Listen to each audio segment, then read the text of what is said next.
The distant sector of the galaxy was quiet, or at least it seemed quiet. Stars glittered like scattered diamonds against the black canvas of space. For decades, this region had been controlled by the strongest fleets of multiple alien civilizations. They were powerful, organized, and proud. Each fleet believed it was untouchable, confident that no unknown force could challenge them. But that confidence was about to be shattered. At first, it appeared as a tiny flicker near the edge of the system. Sensors across the fleets picked it up and alarms began to ring. "Unknown object detected," one officer reported in a tense voice. Screens flickered as the object moved closer, and everyone watching knew instantly that this was no ordinary ship. Its size was enormous, far larger than any vessel they had encountered, but its shape was sleek, smooth, and strange. It did not resemble the heavy, angular warships of the alien armadas. The leaders of the strongest fleets convened in panic. On the grand command bridge of the largest alien cruiser, Admiral Vrix banged his clawed hand on the console. "Identify it, scan it again. How is this possible? No signature matches anything in the galactic registry." The object moved like it had a mind of its own. It did not follow the predictable paths of alien vessels, nor did it mimic the movements of any known fleet formations. It appeared suddenly near the central star of the sector, radiating a calm but immense energy. It did not open fire. It did not communicate. Yet somehow it radiated a presence that made every commander uneasy. Within minutes, the alien fleets mobilized. The strongest warships of multiple species, the Cernak, the Krivans, the Yalari, and others, formed a line of defense. They activated. Their shields prepared their weapons and waited for the unknown threat to show its intentions. The human warship did not fire a single shot. Instead, it moved with a grace that was almost alien in itself. Its energy field shimmered faintly, almost like a thin layer of liquid light flowing over its hull. And then, the unimaginable happened. One by one, the alien ships began to fail, but not in the way anyone expected. Engines cut out, shields lowered, weapons locked in place. Entire ships froze mid-maneuver, as if the human warship had whispered a command directly into their systems. Confusion spread through the ranks. Admiral Vrix's voice trembled. "What is it doing? This is impossible. Our engines, they're failing." The humans were doing something the alien fleets could not understand. They were not destroying anything. They were not attacking in the conventional sense. They were simply controlling the battlefield without a fight. Panic grew as the strongest fleets tried to reorganize. The Yalari flagship fired a massive plasma barrage, but the human warship simply shifted its position, and the plasma dissipated harmlessly against a field that no one could see clearly. Within 4 minutes, the once proud fleets were retreating, confused and humiliated. Only a few ships remained operational, and those barely escaped with their lives. From the bridge of the human warship, the captain observed silently. There was no anger, no excitement, only focus. Every movement was precise, calculated. Every action served a single purpose: assess, neutralize, and demonstrate. For the aliens, it was terrifying. They had trained for centuries, built empires, and mastered every tactic known to their civilizations. And yet, within 4 minutes, all their plans had crumbled. It was a silent warning, a reminder that there were forces in the galaxy beyond their comprehension. In the aftermath, Admiral Vrix sent a desperate message through the universal translator. "We request communication. Identify yourself." The human ship did not respond immediately. Its hull shimmered almost as if it were breathing. Then, a calm voice emerged through the translator, simple and precise, without any hint of threat. "We are humans. We mean no harm. We only wish to observe." The alien commanders froze. Observation? That could not be right. This ship had just disarmed their fleets without firing a single shot. How could mere observation cause such power? Tension filled the space between the fleets. The humans moved slowly, deliberately, positioning themselves near the center of the system. Their sensors seemed to sweep the fleets, analyzing every detail, every weakness, every pattern of movement. As hours passed, alien scientists and commanders attempted to understand the phenomenon. They studied the ship's energy signature, its movements, and its tactics, but nothing fit their understanding of physics, strategy, or warfare. The humans were not bound by the same rules. They operated differently, thinking differently, and it was impossible to predict what they might do next. Meanwhile, the aliens began to realize something else. The human warship's attack or non-attack was not meant to destroy. It was a test. Each fleet's strengths and weaknesses were laid bare. Every decision, every formation, every action was being observed and recorded. And the strongest fleets survived only 4 minutes, not because they were weak, but because the humans had chosen to stop there. In the bridges of the retreating ships, fear and awe mixed. "We cannot match them," one officer whispered to another. "Our fleets are strong, but they are not like this. They are different." By the time the sector grew quiet again, the human warship had not left. It hovered silently, a sentinel of observation. And as night fell over the distant star system, the alien fleets, once the pride of the galaxy, reconsidered everything they thought they knew about strength, strategy, and power. Some began to wonder, what else could humans do if they chose to act? In the darkness, the human captain finally spoke again. "We only wish to prepare you. The galaxy is larger than you believe, and survival requires more than numbers. Intelligence, adaptability, and foresight, these are true strength." The aliens listened in silence, their pride shaken. They had always measured power by size, speed, and firepower. And now, they had seen something that could not be measured in conventional terms, a force of intellect and precision that did not rely on violence, but on mastery. For 4 minutes, the strongest fleets had survived. And in those 4 minutes, the galaxy learned a new truth.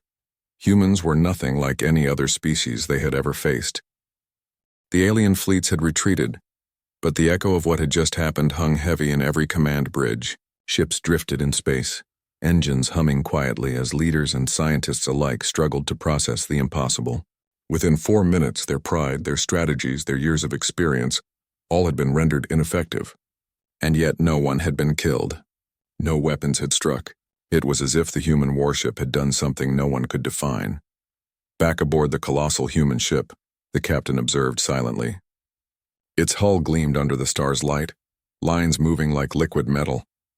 Systems scanned continuously, silently analyzing every ship, every formation, every command. From the bridge, the captain spoke softly, almost like a teacher addressing students. "We must prepare them," the captain said. A holographic projection of the surrounding fleets appeared. One by one, the humans highlighted the alien ship's weaknesses. Reliance on large formations, predictable patterns, slow communication between command nodes. Each flaw was documented, yet no one felt insulted. They could not even comprehend the depth of what they were seeing. Then came the first daring step. A single alien delegation approached the human warship. It was the Cernak, known for their diplomacy as well as their strength. Their vessel was smaller than the main fleet, yet elegant and powerful. Sensors indicated that it carried only enough crew for communication, not war. On the bridge of the Cernak flagship, Commander Vrix sent a careful message through the universal translator. We wish to speak. Identify yourselves." The human warship responded, its voice calm and clear. "We are humans. We have no desire for conflict. We only wish to share knowledge. Your fleets are strong, but strength alone is not enough to survive the galaxy." The words caused unease and curiosity at the same time. Vrix had expected arrogance, threats, perhaps even a trick. Instead, the voice was neutral, almost kind. It carried authority without intimidation. Tentatively, the Cernak vessel moved closer, sensors probing the human ship for signs of danger. The human captain allowed it, as if reading every movement, anticipating every hesitation. Once in range, a holographic projection formed above the Cernak bridge. It was a human, standing tall, calm, with eyes that seemed to see beyond the immediate. No armor, no weapons, no threat, only presence. "I am Captain Mara," the human said. "We do not attack. We do not conquer. We observe, learn, and test. Your fleets, your strategies are impressive, but they can be improved. That is why we acted as we did. No ships were destroyed. No lives were lost. We only wanted you to see another way of thinking. Vrix's claws trembled as he responded. Another way? You incapacitated our fleets in minutes. How is this possible? Captain Mara smiled faintly. We rely not on numbers or brute force. We rely on adaptability, prediction, and intelligence. The galaxy is unpredictable. Strength alone is not enough. We wish to share this knowledge with those willing to learn. The alien leaders exchanged uneasy glances. For centuries, their civilizations had measured power by weapons, fleets, and battles won. Yet here was a species that could subdue their mightiest forces with quiet observation and precision. No one had ever done anything like it. Vrix asked the question burning in every commander's mind. Why us? Why test the strongest fleets? Because, Mara replied. If the galaxy is to remain safe, those who are strongest must also be wise. Strength without foresight is dangerous to all. We act not as conquerors, but as a reminder. There are always new rules, new possibilities, and new dangers. You survived 4 minutes. That is your lesson. Adapt or be left behind. The words sank deep into the alien consciousness. Slowly, curiosity replaced fear. They began asking questions. What is your strategy? How do you move so fast yet predict every action? How can you disarm without attacking? Your technology, how does it function? Captain Mara answered each question calmly, never revealing secrets that would destabilize their understanding, but offering insights. Our warship is a tool. Its power lies not in weapons, but in intelligence and adaptability. We see patterns, anticipate reactions, and respond. We teach others to do the same, to survive in a universe that is unpredictable. Hours passed. The alien delegation began to see the depth of human ingenuity. What they had thought was simple superiority of firepower now appeared almost primitive compared to the humans' strategic thinking. Then, a moment of shared understanding arrived. The Cernak commander spoke carefully. You are different from anything we imagined. Stronger yet restrained, powerful yet not violent. We have never met a species like this. Captain Mara nodded. We are human. Our strength comes from cooperation, intelligence, and adaptability. We believe true power is measured not by destruction, but by the ability to survive, protect, and thrive. The galaxy can be dangerous, but it is also full of opportunity for those willing to learn. News of the encounter spread slowly through the fleets. Alien commanders who had once scoffed at the humans now felt humility. Their strongest ships, once symbols of pride, had been tested in ways they could not resist. For the first time, they questioned their assumptions. Some attempted to challenge the humans again, testing smaller tactics, sending probes, or scanning more aggressively. Each time, the human warship responded calmly, adapting, teaching, but never harming. By the end of the day, it was clear. The humans' strength lay not in aggression, but in their intelligence and restraint. Later, Mara addressed the alien leaders one final time before withdrawing. We do not seek to dominate. We only wish to prepare you for the challenges of the galaxy. Learn from this encounter. Grow, adapt, and remember that the strongest fleets are not always the ones that fire the fastest or hit the hardest. They are the ones that think, that cooperate, and that endure. With those words, the human warship moved toward the spatial anomaly from which it had emerged. It did not flee, nor did it hide. It simply left, quiet and deliberate, disappearing from sight as mysteriously as it had arrived. The alien fleets remained behind, stunned, humbled, and curious. For the first time, they realized the galaxy was larger, stranger, and more complex than they had imagined. And at the heart of that understanding was humanity, a species unlike any other, whose strength lay not in violence but in brilliance, ingenuity, and foresight.